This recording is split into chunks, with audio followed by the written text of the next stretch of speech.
Hai semuanya, perkenalkan nama aku Aisyah Medina dengan NPM 221000205. Di sini aku bakal ngebahas tentang hak milik. Pengertian hak milik menurut Pasal 570 KUH Perdata. Hak milik adalah hak untuk menikmati suatu benda dengan sepenuhnya dan untuk menguasai benda itu dengan sebebas-bebasnya, asal tidak dipergunakan bertentangan dengan UU atau peraturan umum yang diadakan oleh kekuasaan yang mempunyai wewenang untuk itu dan asal tidak menimbulkan gangguan terhadap hak-hak orang lain. Kesemuanya itu dengan tidak mengurangi kemungkinan adanya pencabutan hak untuk kepentingan umum, dengan pembayaran pengganti kerugian yang layak dan menurut ketentuan UU. Nah, yang dibahas di sini adalah hak milik atas benda, sedangkan hak milik atas tanah menjadi objek hukum agraria karena berlakunya Undang-Undang Pokok Agraria. Apa sih yang dimaksud dengan menguasai sebebas-bebasnya? Yang pertama, mengalihkan, membebani, dan menyewakan. Dengan artian dapat melakukan perbuatan hukum terhadap suatu benda. Yang kedua, dapat memetik buahnya, memakai, merusak, dan memelihara. Dengan artian dapat melakukan perbuatan hukum yang material. Yang ketiga, hak milik tidak dapat diganggu-gugat.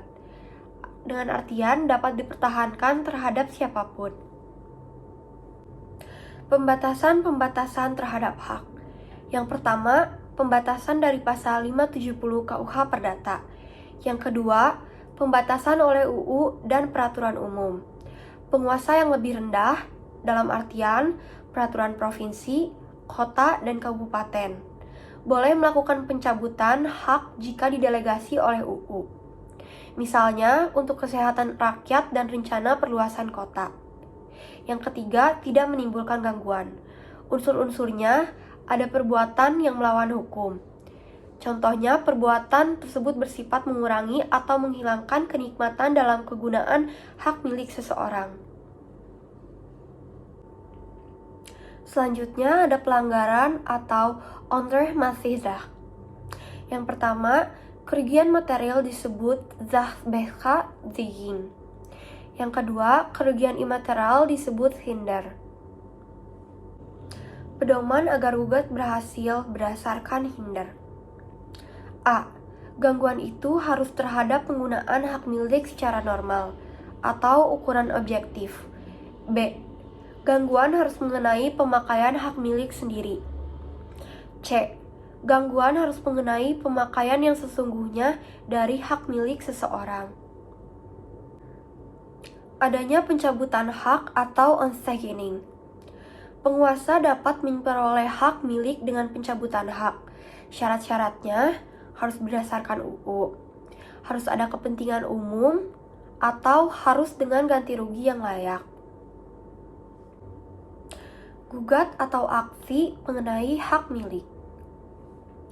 Untuk mempertahankan hak milik, UU hanya mengatur revidisi Pasal 574 KUH Perdata, yang isinya Eigener berhak untuk meminta kembali barangnya dari setiap holder dalam keadaan yang sebagaimana adanya. Pemilik dapat meminta kepada hakim agar barangnya disita menurut Revidenkater Besla Pasal 226 HIR. Gugat lainnya. Yang pertama, pernyataan deklaratoir dari hakim. Orang yang mengajukan harus mempunyai kepentingan terhadap pihak lawannya, bertalian dengan pernyataan deklaratoir tersebut.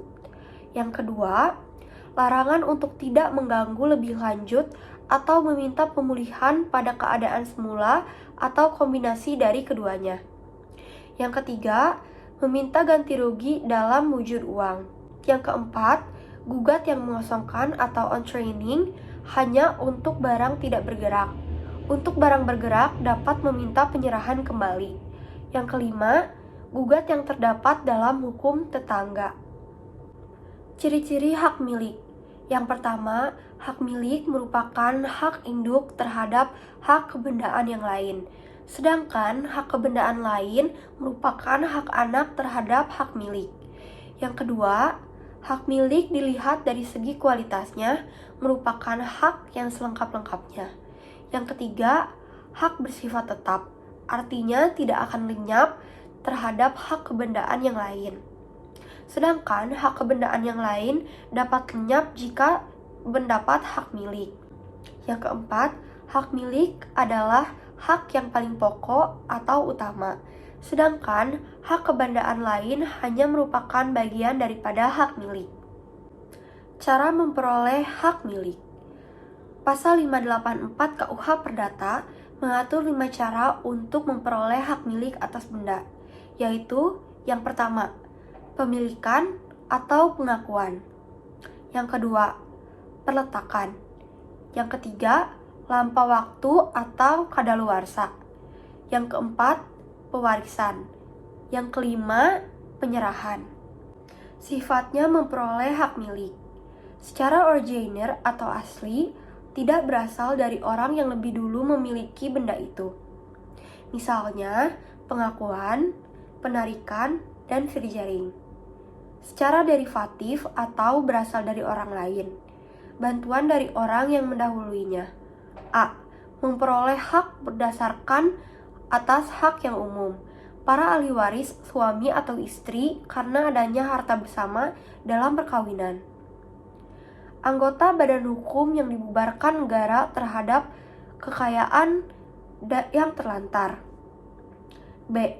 Memperoleh hak berdasarkan atas hak yang khusus.